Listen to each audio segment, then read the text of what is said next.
दोस्तों, जिंदगी हर पल जद्दोजहद का नाम है। जिंदगी हर सू मुकाबलों की बज़्म है। जिंदगी हर मौसम जंग का मैदान है। इसीलिए जिंदगी को पाने के लिए, जिंदगी को हासिल करने के लिए, जिंदगी को गुजारने के लिए हमें जिंदगी से लड़ना पड़ता है, जूझना पड़ता है। इससे दो दो हाथ करने पड़ते हैं, इसे चारों खाने चित्त करना पड़ता है। ये मुश्किल जबरदस्त काम वही लोग कर सकते हैं, वही शख्सियतें कर सकती हैं जो मुश्किल में, दर्द में, तकलीफ में मुस्कुराती रहें, खुश रहें, संभली रहें।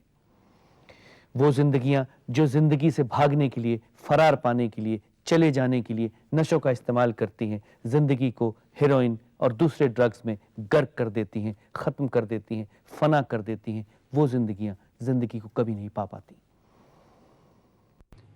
हम जल रहे थे और जलाता रहा नशा, धुएं के साथ हमको उड़ाता रहा नशा। हम सोचते रहे कि जवानी की है उमंग, हम बेखबर थे और मिटाता रहा नशा।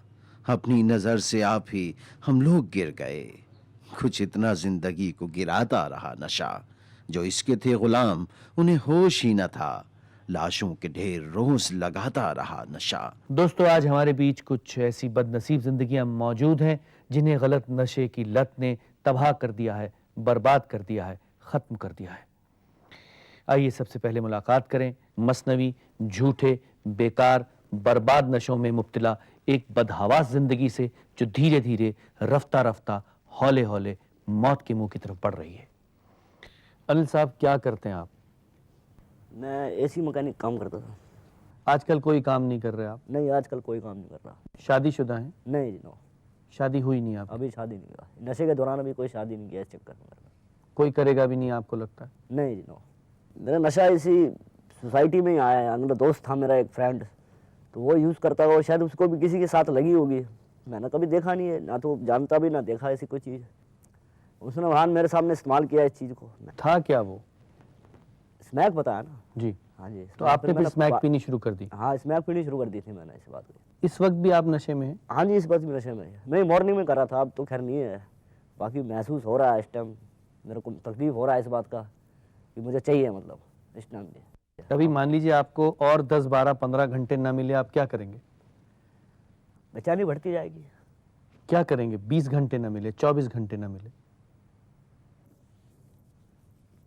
अगर बाहर का कोई साधन होगा इस टाइप का कि भाई बाहर से मिल सकता है या कैसे मिल सकता है, तो जुड़ जाएगा। नहीं तो भैया रात कैसे न कैसे काटना पड़ेगा, बहुत मुश्किल है। नींद नहीं आएगा, बस बैठा रहेगा। हाथ कांपने लगते हैं? हाथ कांपने लग जाते हैं, आँख पानी आता है, वासियों का मुंह फाड़ता है आदमी। काफ़ी हाथ पैरों में, बॉडी में जरा भड़कन होती है एकदम। तो कैसे पैसा इकट्ठा करते हैं? कहाँ से लाते हैं पैसे? फैमिली को तंग करता हूँ, अपनी मदर को ज़्यादातर। तो अभी तक तो मैं जब से मदर को ही तंग करे आ रहा हूँ। चोरी भी की? चोरी भी किया। झूठ भी बोले? हाँ, पैसे लेने के लिए टाइम तो झूठ बोलना पड़ जाता है, क्या करें जी। दुनिया के अंदर क्या हो रहा है, घर के अंदर क्या हो रहा है, रिश्तेदारी में क्या हो रहा है, फलानी जगह क्या हो रहा है, उससे कोई मतलब नहीं है। सुबह शाम यही चाहता है कि अब पिया है तो शाम का पिया तो सुबह, ये बस। कभी मर जाने का भी ख्याल आता है आपके दिमाग में? हाँ, एक बार कोशिश किया था मैंने अपनी मदर के सामने ही इस तरह। वो भी पहले तो वैसा कोशिश किया था कि पैसे को उसमें, अब वो कोई मशीन तो लगनी नहीं, घर में कोई वो तो लग नहीं रहा कि छापे जाओ और दिए जाओ नोट। वो भी घर वाले भी कहाँ तक दिए जाए, एक बार हो जाए, 2 बार हो जाए। तो मैं बहुत गुस्सा हुआ, बड़ा मैंने ये कर लूँगा, वो कर लूँगा, आग लगा लूँगा, फांसी चढ़ूँगा, ये कर दूँगा। फांसी चढ़े भी आप? मतलब मतलब ट्राई करी है इस टाइप की। लेकिन आपको लगता नहीं कि आप मर जाते? नहीं, ये तो लगता तो है भी नशा जैसे करता आदमी, जैसे कि नशे के दौरान तो आदमी ना सब भूल जाता है क्या है क्या नहीं। अब आप हमारे प्रोग्राम में आए हैं, हाँ जी। आप क्या चाहते हैं हम आपकी क्या मदद करें? मैं तो यही चाहता हूँ जी कि कोई ना कोई ऐसा एक बार मेरे को आखिरी चांस दिया जाए, या तो इधर या उधर, वो वाली बात है। भाई इसका तो मैं तो ये समझ गया कि इसका अंत ही है, लास्ट में मरता ही आदमी। मैंने खुद देखे हमारे सामने मरे हुए। आप अनिल कुमार जी, इस प्रोग्राम के बाद हमें ज़रूर मिलेंगे। हम तो आपसे मिलते ही रहेंगे। हमें उम्मीद है कि आप इस नशे की लत से ज़रूर छुटकारा पा लेंगे। Thank you.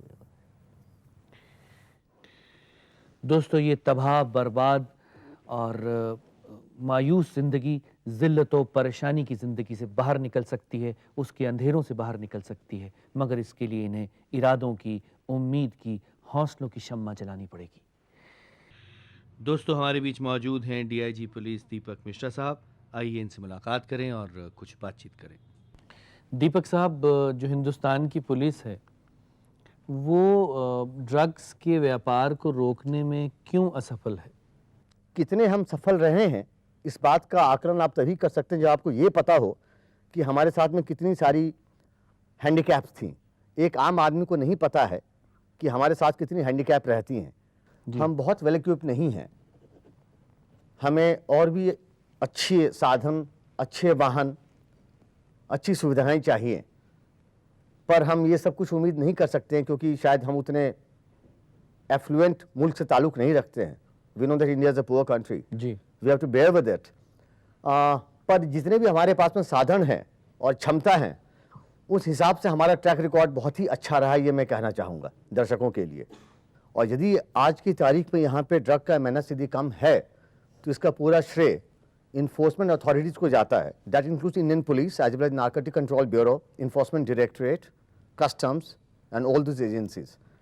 जो ड्रग एडिक्ट्स हैं या जो ड्रग के व्यापारी हैं जो इसको बढ़ावा देते हैं, उन्हें कैसे पकड़ते हैं आप, और पकड़ने के बाद फिर उनका क्या होता है?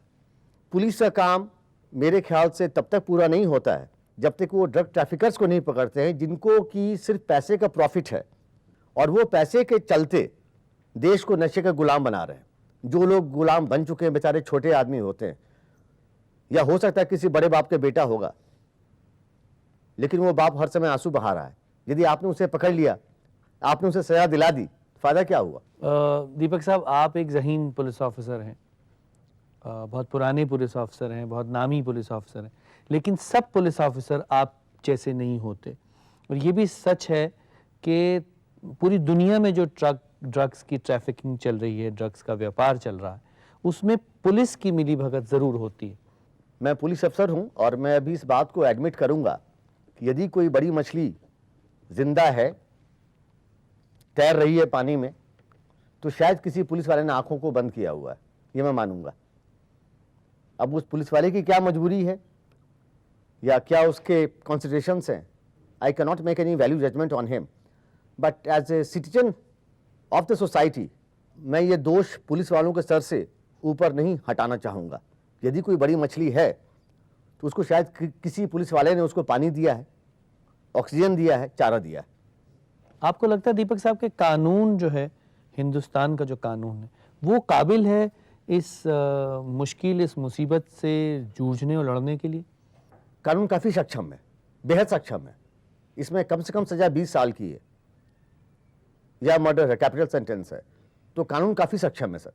इससे ऊपर कानून कुछ नहीं कर सकता है। कानून के बनाने वाले, कानून को देने वाले, कानून की कमाई खाने वाले, ये हम सबकी इच्छा शक्ति पे है। बहुत बहुत शुक्रिया, धन्यवाद, थैंक यू। दोस्तों, हम जानते हैं कि लोग हमें उम्मीद की नज़र से, आशा की नज़र से, विश्वास की नज़र से देख रहे हैं। अगर ऐसे ही हमारी हौसला अफजाई होती रही तो हम यकीनन अपनी मूवमेंट में, अपने आंदोलन में, अपने मुहिम में कामयाब होंगे। अब अगर आप दुख में हैं, दर्द में हैं, तकलीफ में हैं, तो घबराइएगा नहीं, हमारे दरवाजे पर दस्तक दीजिएगा, हम आपके साथ हैं। दोस्तों, आइए अब एक ऐसे बदनसीब शख्स से मुलाकात करें जिनकी जहनी और ज़ाती ज़िंदगी को नशे ने तबाह कर दिया है, बर्बाद कर दिया है, बुझा दिया है, फना कर दिया है, ख़त्म कर दिया है, खाली कर दिया है। इनकी दरख्वास्त पर हमने इनको रुसवाइयों से बचाने के लिए इनके चेहरे को छिपा दिया है, ढांप दिया है। नवीन साहब, क्या करते हैं आप? कुछ नहीं, बिल्कुल कुछ नहीं करते हैं। ये एडिक्शन ने सब कुछ मार दिया, कुछ बचा नहीं है। कितने पढ़े लिखे हैं आप? चार्टर्ड अकाउंटेंसी की हुई है। चार्टर्ड अकाउंटेंट हैं आप? किस चीज़ का नशा करते हैं आप? जो भी मिल जाए, एम्फेटामाइंस, स्पीड, पॉट स्मोक किया, हैशिश स्मोक की, हैशिश खाई, शराब पी, मिक्सचर्स किए, ये किया। हीरोइन इंजेक्ट किया आपने? तो मेरे को नीडल से डर लगता था, तो मैंने वो कभी शुरू नहीं किया, नहीं तो मेरे को पक्का है कि आज मैं हेरोइन एडिक्ट भी होता। पर अब काफ़ी से मॉर्फिन के टैबलेट्स मिलते हैं और टाइजेसिक वगैरह, वो खाते हैं आप? वो खा लेते, जो भी हाथ में आ जाए। सारा दिन नशे में रहते हैं? रात को सोने की दवाई ली, सुबह उठने की दवाई ली, बीच में कुछ और कर लिया, सारा टाइम चलता ही गया। तो शादीशुदा हैं आप? डाइवोर्स हो रहा है। अब होने वाला है? हाँ जी। गलती ज़ाहिर है आप ही की होगी। नहीं, वो अपने ज़ाती तौर पर तो आपसे दुखी होंगी ही, बिल्कुल दुखी, बिल्कुल दुखी। कि आप कामकाज कुछ नहीं करते बिल्कुल हैं, ठीक है, आप कमाते कुछ नहीं बिल्कुल हैं, ठीक है, आप का कोई वक्त नहीं है आने जाने का। बिल्कुल ठीक है। आधी प्रॉब्लम ये है कि हम समझ नहीं पाते कि ये बीमारी है, और ये किसी को भी हो सकती है। ये ना दिखती है कि कोई आदमी है या औरत है या किस क्लास ऑफ सोसाइटी में से आया है या कहाँ से आया है और कहाँ जा रहा है। कभी कभी अफसोस होता है कि बीमारी आप ही को क्यों लगी, अगर इसे बीमारी भी कहा जाए। मैं शुक्रगुजार हूँ कि मैं आज तक ज़िंदा हूँ। मेरा कोई मतलब नहीं है ज़िंदा होने का। लेकिन आपके जिंदा होने का कोई फायदा भी तो नहीं है। क्या सर, कर रहे हैं आप जिंदा होके? मैं 1.5 महीने के इस वक्फे के बाद आपको लगता है कि आप अब लौट कर नहीं जाएंगे उस सर, मेरे को अंधेरी 24 दुनिया? घंटे का पता है। मेरे को ना आगे का है ना पीछे का है। मैंने बड़ी कस्में खाई हुई हैं, मैंने बहुत वो किया हुआ है, बहुत प्रॉमिस किए हुए हैं। उसका मैं अब रिस्पॉन्सिबिलिटी नहीं ले सकता। मैं सिर्फ ये कह सकता हूँ कि ये पिछले 24 घंटे में मैंने नशा नहीं किया और अगले 24 घंटे में लगता है कि मैं नहीं करूँगा। शायद तुझे खबर नहीं, इस सादा शख्स को बर्बाद कर दिया तेरे 2 दिन के प्यार ने। दोस्तों, ये बर्बाद, मायूस और बेकस जिंदगी अगर किसी खूबसूरत शय से दिल लगाती तो वीरानियों की जगह आज इनकी जिंदगी में मेले होते, खुशियां होती, ख्वाब होते, उम्मीदें होती, हौसले होते। मगर अफसोस, ऐसा कुछ नहीं हो सका। दोस्तों, आइए मुलाकात करें जयंत शाह साहब से, जो एक एक्टिविस्ट हैं, ज़हीन हैं, बहुत अच्छा काम कर रहे हैं और बहुत अच्छी बातें भी करते हैं। शाह साहब, आपकी संस्था जो है वो नशेड़ियों से नशा छुड़ाने के लिए क्या कर रही है? हमारी संस्था में एम्फेसिस होती है रिहैबिलिटेशन में, जो कैसे उनको कॉन्फिडेंस दी जाए और कब कैसे उनको वापस काम में और उनके परिवार के साथ वापस समझौता करें, वो हमारा मेन मकसद होता है। तो सबसे पहले जब कोई ड्रग एडिक्ट आपके पास पहुंचता है तो क्या करते हैं आप? Depending on the medical condition, डॉक्टरों को बुलाते हैं, उनको डिटॉक्स करवाते हैं, इमीडिएटली एक गिल्ट फ्री एटमॉस्फेयर, एक माहौल क्रिएट करते हैं हमारे फार्म में। मोटिवेशन कम होती है तो मोटिवेशन की थोड़ा एनहांसमेंट करते हैं, उनको हेल्प करते हैं कि what have you lost, what have you gain, what is the extent of damage social structure में, लीगल में, फैमिली में, हेल्थ में। कितने लोग हैं जो एक्चुअली ड्रग्स लेना छोड़ देते हैं आपकी वजह से? छोड़ना is only 5% of the job. Properly adjustment to life with proper priorities in life, that is the 95% of the sobriety process. After 5 years ही बोल सकते हैं कि whether they are well adjusted. That is about 2000 now.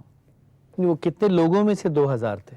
Maybe 5000 से। शाह साहब, किस तरह के लोग होते हैं ये जो ड्रग एडिक्ट्स होते हैं?